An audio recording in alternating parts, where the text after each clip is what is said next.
gospel.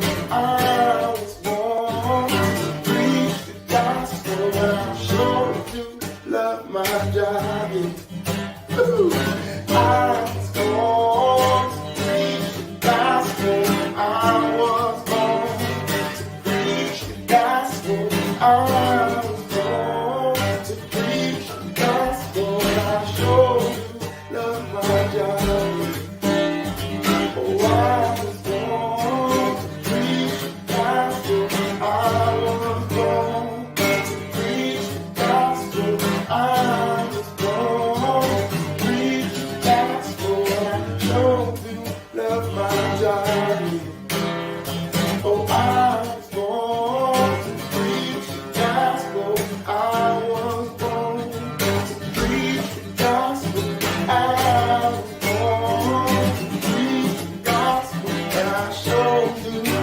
My job.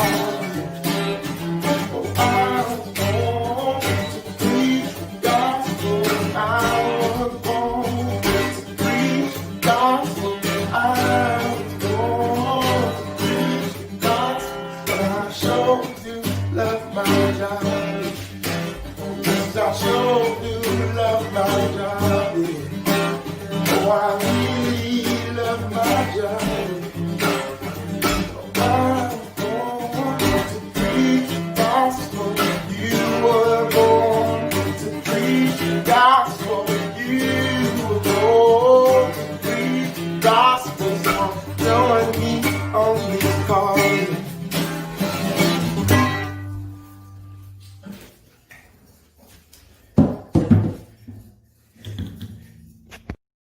Good morning.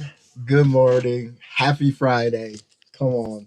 I'm so excited to be with you guys, like always. It's a beautiful day, despite the snow. I know I'm not a big fan of snow. Some of you guys might really love it. But anyways, it's still a beautiful day, and I'm going to be in there, right? I'm going to be out there because my kids love it, and I love them. So we're going to be out there. But it's a beautiful day. Today, I'm sitting down. I know I was going to stand up, but I feel like, I don't know. I just wanted to slow it down a little bit. I feel like I rush a little bit when I'm standing. And I want to talk to you about something so I've been in Colossians all week and just kind of digging through. And I don't know if you guys can hear my wife back there. Anyways, but I've been in Colossians, and I want to read this passage to you guys in a second. Good morning. Good morning. Good morning.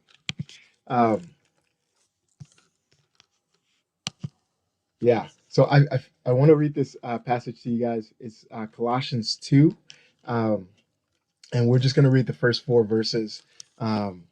So I can actually pull them up here for you. Here we go. For I want you to know what great conflict I have for you and those in Laodicea, and for as many have not seen my face in the flesh, that their hearts may be encouraged, being knit together in love, and attaining to all the riches of the full assurance of understanding, to the knowledge of the mystery of God, for both the Father and of Christ, in whom are hidden all the treasures of wisdom and knowledge. Now this I say, lest anyone should deceive you with persuasive words. And so, yeah, I read that, and I immediately thought I wanted to share that with you guys today, because 2020 has been just a crazy year. And that I feel like I resonate so much with Paul, for myself, but then also for you guys as well, that that I hope that you guys are encouraged, but then also that as believers that we're being knit together in love.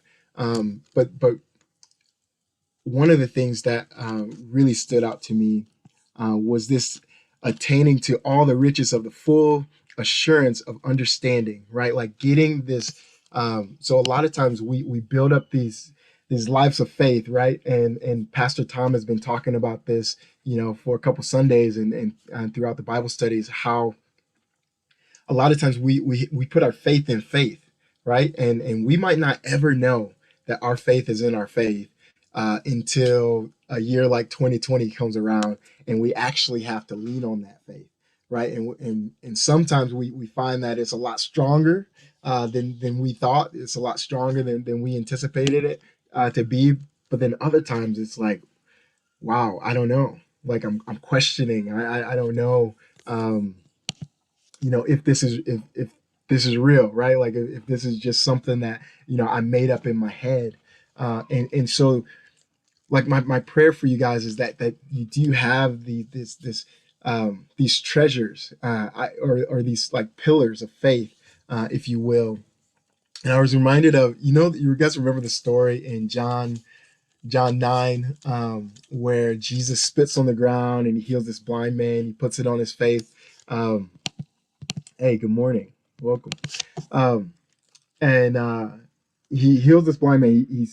Um, he spits on the ground, puts the mud on his face, and then he tells the man to go wash. And this guy, he just starts getting like, he gets in arguments with the Pharisees, with all these people. Like, is he the guy? He's like, yeah, I'm the guy, and they're like, why are you saying that he's, this prophet of God? He's not of God. And they're just going back and forth. And finally, it comes to that passage that a lot of us are familiar with, where he says, listen, all I know is I once was blind and now I see. That was a spiritual pillar for him, right? It didn't matter, like, the pressures. It didn't matter the arguments. It didn't matter what, like, that wasn't going to change. The pressures of life wasn't going to change that reality that he knew, um and I feel like we have to have these pillars in our own life. We have to have these Ebenezer stones, right? These moments of remembrance where God did something, showed up, and there's several for me, and I know there's several for you. But then also, there's going to be several, for the people when we're going out there. But we have to be able to get back to those places, or identify those places in our lives where we know that we know that we know with full assurance that Christ is who he says he is, and that we can back it, with everything in us, right? Because when we go out to evangelize, it says that we overcame, right, by the blood of the Lamb, right, by the gospel, right, what Jesus did for us, but then also by the words of our testimony. So what God has done in us, like personally, our personal knowledge of him, right? And it says, I love the ending of that, right? It says that they loved their life, not even unto death. And it's just like, man, I know this so much that I'll put my life on the line for it, right? Like, that's how assured I am in these things. And we all have pillars. We all have, these moments where it actually became real for us. If that's like, you praying alone in your room. I remember this time we were driving through Colorado, and I was on a mission trip, but we didn't have any gas, and we didn't have any gas money. And it was Sunday morning, and so we're in this random city. And I looked at, my mission partner, and I was like, let's just go to church, and so we just pull up to some random church and show up, and we're just in there and just worshiping God, and it was a beautiful service. And not even thinking about, like, man, we're probably not even going to be able to start the car after this, or like, where are we going to go after this. But as we're worshiping God, this lady comes up and hands us this envelope, and she's like, I love to see young men worshiping God. And she hands us this money, she hands us this envelope full of money, and it's just like, what in the world? And it was like, yeah, it was gas money so that we can get to, the next destination. And that's a pillar for me. That's something that I like. There's no way. There's no way. That's never happened. Like, I grew up in the church. That nobody ever handed me money like that. Like, there's no way, you know.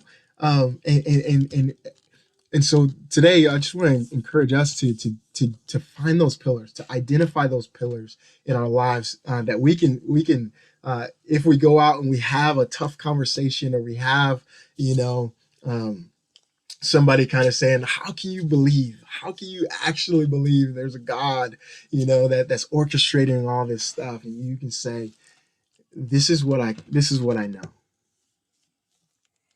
Once I was blind, and now I see." Amen. Because yeah. Amen. I hope this blesses you guys. Yeah, I I really just hope this encourages you guys, that we will be knit together in love, and encourage and find those pillars in our lives, where we can lean on our faith, because trials come up. Like diagnoses come up. We lose jobs. Things happen. Um, but the reality is, those things shouldn't destroy us. Those things should.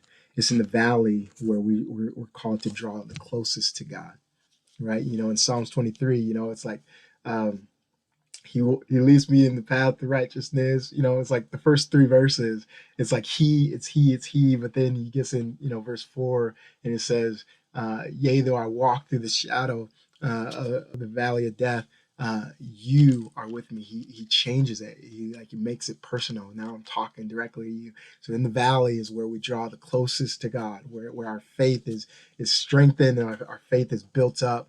And so, as we go through 2020, it's been a rough one for all of us, but it's also been a blessing, because so much faith has come out of this year, and so many more pillars, for me personally, and I'm sure for you as well.